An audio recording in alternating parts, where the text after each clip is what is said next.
Narmada superfast ન્યૂઝમાં આપનું હાર્દિક સ્વાગત છે। રાજપીપળા નગરપાલિકા દ્વારા નગરને ગંદુ અને દૂષિત પાણી નગરની જનતાને ફિલ્ટર પાણી સ્વરૂપે ભેટ મહેશભાઈ વસાવા, પૂર્વ પ્રમુખ રાજપીપળા નગરપાલિકા।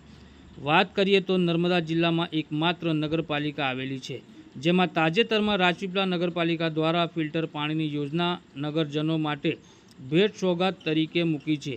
આ યોજના અંતર્ગત નગરજનોને ગંદુ દૂષિત પાણીની સપ્લાયથી નગરજનો બીમારની ચપેટમાં આવે તેવા આક્ષેપો રાજપીપળા નગરપાલિકાના માજી પ્રમુખ દ્વારા કરવામાં આવ્યા છે। જુઓ આ વિડીયોમાં।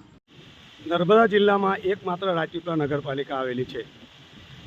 રાજપીપળા સહિત આપણે આજુબાજુના જે નાંદોદ તાલુકાના અમુક ગામડા છે તેમાં કરજણ જળાશય આધારિત યોજનાઓ છે। કરજણ જળાશય આધારિત યોજનાની અંદરથી નલ સે જલ યોજનાનું એક આયોજન કરવામાં આવેલું છે।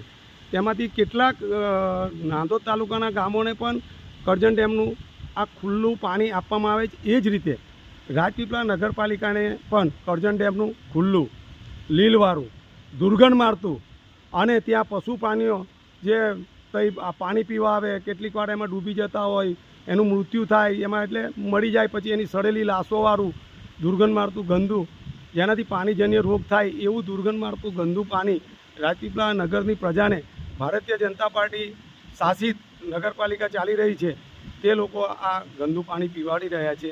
મારે એ બાબતે એ કહેવાનું કે આ ગંદુ પાણી પીવાડીને રાજપીપળાની પ્રજાને શું કાયમી બીમાર પાડવા માંગો છો? એટલે આ રીતે જે ગંદુ પાણી છે તે આપણે અહીં આપ જોઈ શકો છો કે આ જે પાણી પડે છે તે રાજપીપળા કરજણ જળાશય યોજનામાંથી પાઇપ મારફતે આવે છે।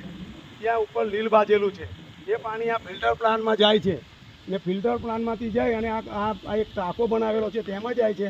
અત્યારે અમે નિરીક્ષણ કર્યું, ત્યાં જોયું તો ત્યાં એ બધા ટાંકા દેખાય, એની પર જે પેલું ઢાંકણા મારવાના છે એકના પર પણ કોઈ પણ પ્રકારનું ઢાંકણું મારેલું નથી।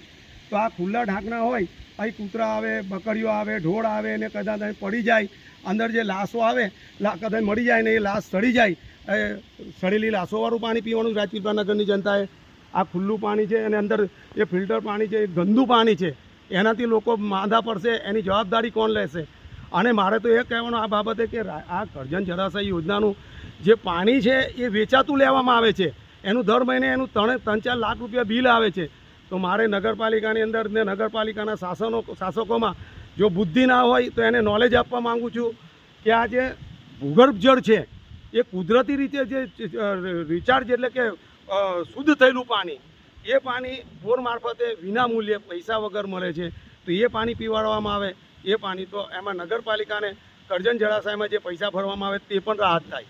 એટલે એ લોકો દુરુપયોગ કરે પાણીનો, પૈસાનો દુરુપયોગ કરી અને ગંદુ પાણી પીવાડે એ યોગ્ય નથી। જો આ રોકવામાં નહીં આવે તો આવનારા સમયની અંદર રાજપીપળા નગરની જનતાને ઘરે ઘરે જઈ અને એને જાગૃત કરી અને એક ભવ્ય આંદોલન કરવામાં આવશે રાજપીપળા નગરપાલિકા સામે। મહેશ વસાવા, પૂર્વ પ્રમુખ રાજપીપળા નગરપાલિકા। યોજના કેટલી સફળ રહેશે? શું ખરેખર નગરજનોને શુદ્ધ પાણી મળી રહેશે કે પ્રજા જે આશા રાખીને બેઠી છે કે નગરને શુદ્ધ પાણી મળશે કે કેમ? નર્મદા સુપરફાસ્ટ ન્યૂઝ હંમેશા સત્યની સાથે, રાજપીપળા, નર્મદા।